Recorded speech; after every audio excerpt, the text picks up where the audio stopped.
Alright, welcome back to X-Men Classics, episode 34. In this episode, we're covering the last couple issues of the Beast feature from Amazing Adventures, and of course, his guest star appearance from Incredible Hulk. Okay, first up is, I can do it, pick this up here. Thank you. It is Amazing Adventures 16, which is actually the last story to feature the Beast, though he does also show up in the next issue as well. Now, this issue does have a new artist, Bob Brown. That's the only change. It's still Steve Englehart is the writer. So the issue opens up. The story is called "And the Juggernaut Will Get You If You Don't Watch Out." Issue opens up with Hank nearly get run over by a car. Yep, he gets nearly run over by these four people. Yeah, these four people show up, and Hank is just wandering about.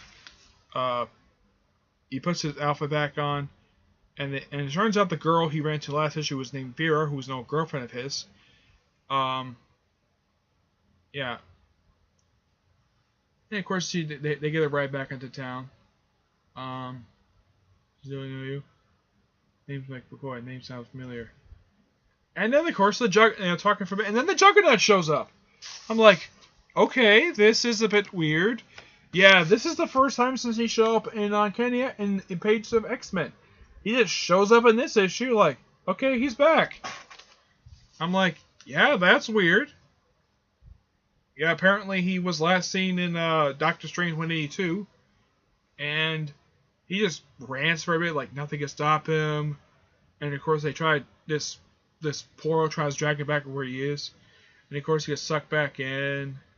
Actually, sort of flashback what it is, but he just wanders about, and of course they talk about his last appearance, which was in X-Men 33, and they also mention what happened in Marvel feature number 1, which is actually feature number 2, with the second appearance of Defenders. Of course, apparently he even watching the stuff that was going. He apparently came up and he apparently got back there, but he was invisible. Yeah, he was invisible. I'm not kidding. Yeah, he came back invisible. And we cut to everyone just getting into a car, like squeezing in. Check into a hotel. Vera comes to us like he needs special invitations. Of course, like everyone's like shocked to see something. He turns around and he sees the Juggernaut. First time at this point, it's been a few years since he's seen him. So, yeah.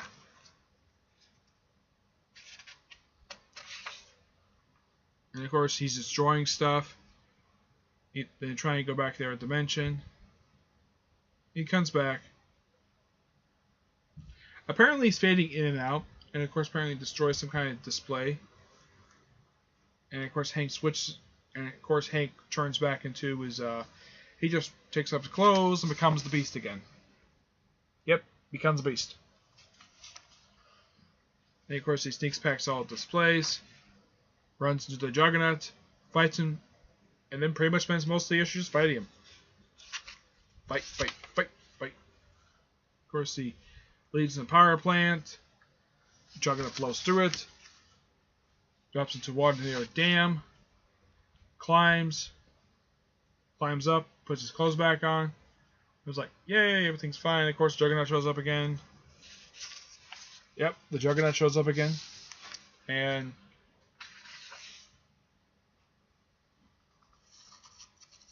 he goes upstairs, takes off his mask and becomes Beast again, takes off his helmet, says, "You stole my powers and you doomed me." And of course, Beast chases after him. And of course, like everything's going crazy. Of course, Hank Juggernaut takes the car, and apparently, take off his helmet turns him old. I'm not kidding about that. Apparently, because he spent so much time in the other dimension, it aged him. Okay, it's weird. And he just gets sent back. Like, okay, fine, never return. Yeah, this is the end.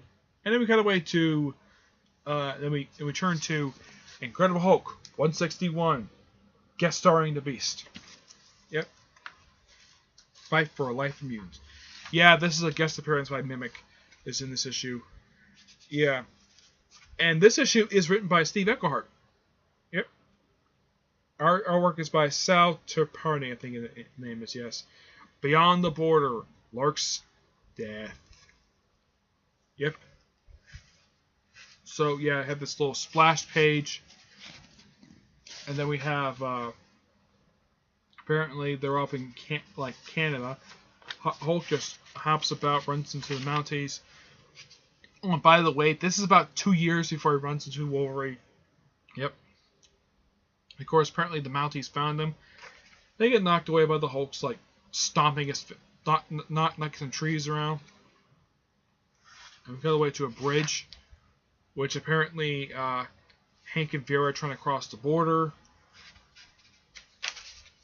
And then basically because the whole thing with the Hulk, and of course Hank knocks her unconscious.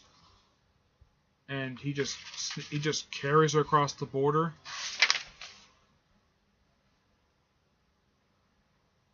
As like his whole thing with the Hulk. Holds her unconscious, and of course he just sets her down, slips behind a tree, and he just puts his clothes back on. Yeah, it's one of the most weirdest transition scenes I've ever seen. Like, sets a girl down, and she's still groggy, and he turns back into normal. Yep. And of course they talk for a bit, like, yeah, they're happy they're here. So yeah, you can kind of say that this issue kind of picks up right where Amazing Adventure 16 left off. Yep. Like he's not trending weak. Like he's not trending back to Bruce Banner. And of course, apparently, Hank and Vera are on some vacation. They're visiting a little friend. Yeah. And they run into the Mimic, which Hank hasn't seen in a while, probably about a few years. Yep. As for why he's wearing his Mimic costume, completely unknown. And just visits him, takes him to his secret laboratory. Hulk just smashes about.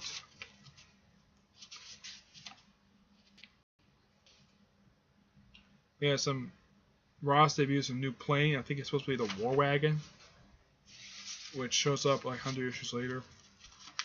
Yeah, Hank is probably there just to cure Mimic of his mutation. It says, and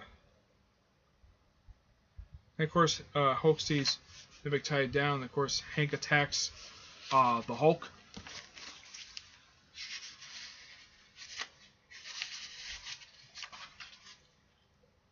And they fight. And of course, Mimic gets off the table. And Mimic fights the Hulk for a bit. But because Mimic's dying in a way, he gets knocked unconscious, like, Cal, Cal. And of course, Hulk realizes what's going on. And he just goes away, and of course, the issue ends with just Hank and Vera just mourning death of a friend. But before we end this episode, we have Amazing Avengers 17. Yep. And the issue itself is a reprint because apparently War Worlds was supposed to start with issue 17. Apparently it wasn't available, so they put in issue 18, so they decided just to reprint his old origin story. Yep. So you just have like Hank just here for a couple pages. Like here and here, and of course he walks off. And well, of course we have the rest of the stuff which is reprints as the other stuff, but yeah, you don't want to talk about that, but yeah. But so what I think of the two issues. Issue 17 is just there, there. 16. Really good issue. Nice idea for the last issue's Feature the Beast to bring back the Juggernaut. Kind of type a minor loose end, but he'll be back. But it's a nice issue. The Hulk issue 161 felt more like definitely a team up, like felt more definitely into. It's definitely better than the issue with Havoc guest star, where it took like half the issue for Havoc to appear. This one didn't take Beast very long, and at least this one actually has pretty good continuity, where it picks up like right where Amazing Adventures 16 leaves off. So it nicely transitions to that. So basically, they're both really good issues, and issue 161 for Hulk kind of felt more like a Beast issue with Hulk guest starring, but it's nice for what it is. So I give both those issues a 9 out of 10. 17 I'm not giving a rating because it's mainly just a reprint issue, and they just threw that in there because, well, yeah, they threw the cover in there plus a couple pages from like the first and last page because, well, yeah, it's explained in the book. But that's it for this episode. I'm planning on doing more of these Spotlight episodes for the X-Men stuff. Like, I'm planning on doing Defenders, Avengers, and Captain America. And whatever stuff, basically, that the X-Men show up in. But, yeah, that's it for now. So, until I do my next episode, which will be episode 35, whenever I get a chance to it, okay? But until then, I will see you there. Bye.